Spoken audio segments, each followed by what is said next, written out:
Halo sahabat toku dimanapun berada, kita berjumpa lagi, kita berkisah lagi, kita bercerita lagi. Dan cerita kali ini adalah cerita tentang misteri segitiga Bermuda Masa Lembo di balik rentetan kecelakaan kapal.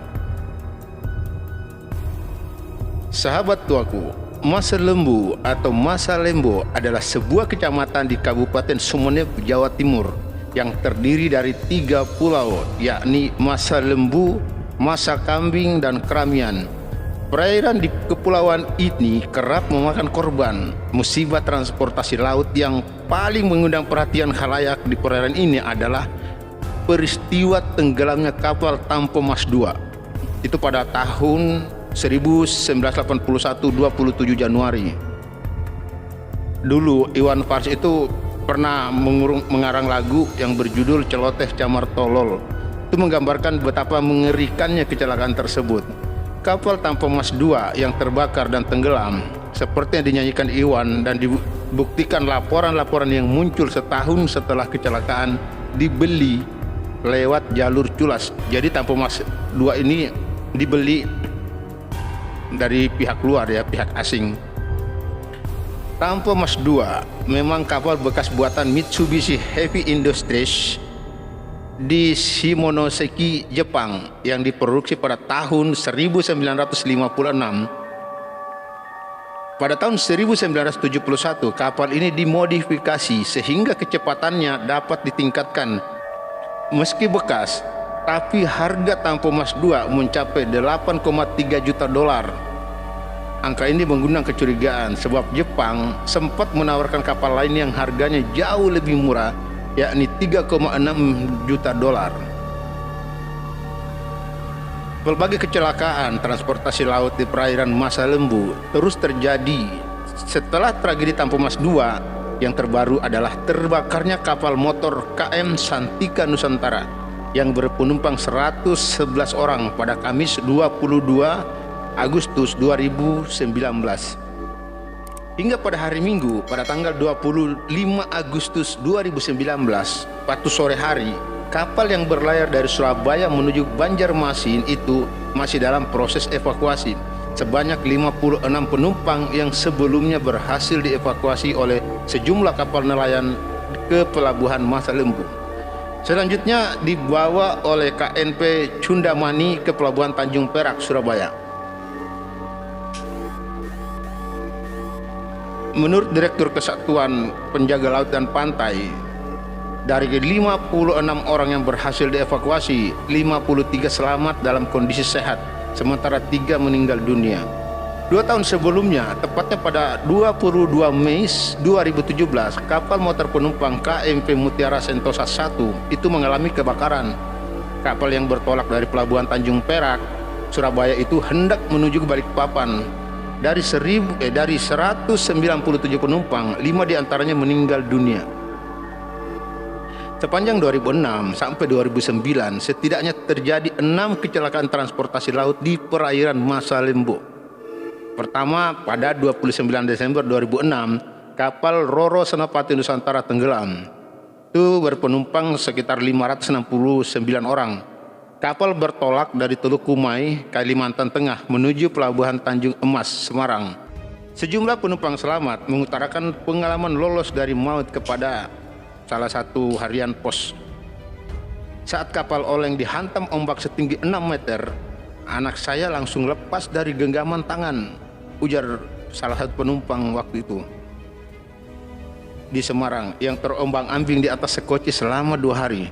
Suasana di dalam kapal gaduh, banyak anak-anak dan orang tua pasrah ketika kapal sudah mulai tenggelam, imbuhnya. Kesaksian lain disampaikan oleh Yanti, warga asal Ponco Harjo, Grobogan, Jawa Tengah itu mati-matian menggapai sekoci yang penuh oleh air karena gelombang tinggi dan hujan deras. Seperti Jasmine, ia dan 5 penumpang lainnya terapung-apung di atas sekoci selama 2 hari dalam keadaan setengah telanjang. Mereka bertahan dengan hanya meminum air hujan dan sisa air dalam kemasan.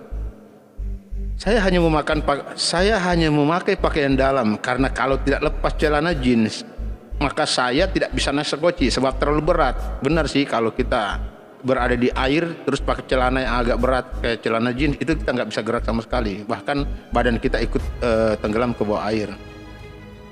Setahun setelah kejadian nahas itu, giliran KM Mutiara Indah tenggelam pada 19 Juli 2007 setelah diterjang ganasnya gelombang perairan Masa Lembu. Belum genap 10 hari, KM Fajar Mas tenggelam di perairan Masa Lembu pada 27 Juli 2007. Itu selang 10 hari. Sebulan kemudian, itu ada lagi kapal tenggelam, yaitu KM Sumber Awal, tenggelam pada 16 Agustus 2007. Luar biasa ini perairan Masa Lembu, bertubi-tubi kecelakaan kapal. Yang petaka yang bertubi-tubi sepanjang 2007 disambung lagi pada 2008 saat sebuah kapal kargo karam pada tanggal 8 Juli. Lalu pada tahun 2009 itu KM Teratai Prima tenggelam pada tanggal 11 Januari. Itu Masa Lembu, itu adalah sebuah kepulauan di Laut Jawa yang secara administratif itu dia masuk wilayah Kabupaten Sumeneb, Jawa Timur. Perairan di kepulauan ini disebut-sebut sebagai segitiga Bermudaja Indonesia karena kerap memakan korban. Pertemuan dua arus dan segitiga imajiner ini untuk Masa Lembu. Dalam sebuah catatan yang mirip memorial bertajuk Injak 2018, Sutrisno, sang penulis, mengisahkan pengalamannya saat kapal yang dinaikinya menuju ke Pelabuhan Semayang, Balikpapan, berada di atas perairan Masa Lembu. Selama perjalanan itu, hal yang paling mendebarkan adalah ketika memasuki Laut Masa Lembu. Ombaknya begitu besar, kapal Kambuna yang ia naiki, yang menurut saya ukurannya sangat besar, sempat bergoyang. Ombak begitu ganasnya menghantam sampai jendela kaca kapal. Itu katanya. Dalam kondisi seperti itu, ia hanya bisa memanjatkan doa. Berbagai cerita tentang keganasan perairan Masa Lembu itu meneror dirinya. Apalagi yang ia lihat hanya gelombang, laut, dan laut lagi. Nggak ada daratan sama sekali yang kelihatan. Itu ngeri kan? Kalau kita di tengah laut, tiba-tiba kita nggak ngelihat daratan atau apapun, kita kayak berada di dunia mana kan gitu. Itu kita udah spot jantung. Kawasan perairan ini memang memiliki arus laut yang sangat kencang. Perairan Masa Lembu adalah tempat bertemunya dua arus. Arus pertama berasal dari barat dan terus memanjang ke Laut Jawa. Sementara arus utara berasal dari Laut Selat Makassar. Dua arus yang berbeda ini kemudian bertemu di segitiga Masa Lembu dengan membawa materi lain termasuk sedimen laut. Penamaan segitiga Masa Lembu mengacu pada segitiga khayal yang dibayangkan masyarakat kepada wilayah perairan yang menghubungkan Pulau Bawean, Kota Majene, dan sejumlah kepulauan yang berada di Laut Jawa, termasuk wilayah perairan Masa Lembu. Oleh karena itu, sejumlah kecelakaan transportasi laut yang berada pada wilayah segitiga khayal ini kerap disebut petaka perairan Masa Lembu. Meskipun kejadiannya secara administratif masuk wilayah perairan Majene atau Sulawesi Barat. Selain kecelakaan transportasi laut, segitiga khayal Masa Lembu juga akhirnya mencakup kecelakaan transportasi udara. Wilayah udara di segitiga ini diyakini terdapat air pocket, atau air pocket itu biasa kantung udara yang dapat menyedot pesawat yang terbang rendah. Jadi kalau pesawat rendah itu terbang rendah, itu biasa ada udara yang sangat kuat itu menyedot ke bawah palung gitu ke dalam air, dan di situ ada palung yang paling dalam. Kecelakaan pesawat Adam Air dengan nomor penerbangan DHI 574 pada Januari 2007 di Polewali Mandar diduga karena kantung udara tersebut, sebagaimana disampaikan Martono, pengamat hukum penerbangan, kepada Antara. Kesalahannya, pesawat hanya terbang 8.000 kaki yang seharusnya 35.000 kaki. Karena itu kemungkinan besar kecelakaan karena air pocket, itu ujarnya. Menurutnya, kecelakaan tersebut sama dengan sejumlah musibah transportasi udara lainnya yang terjadi di wilayah tersebut pada tahun 1960-an.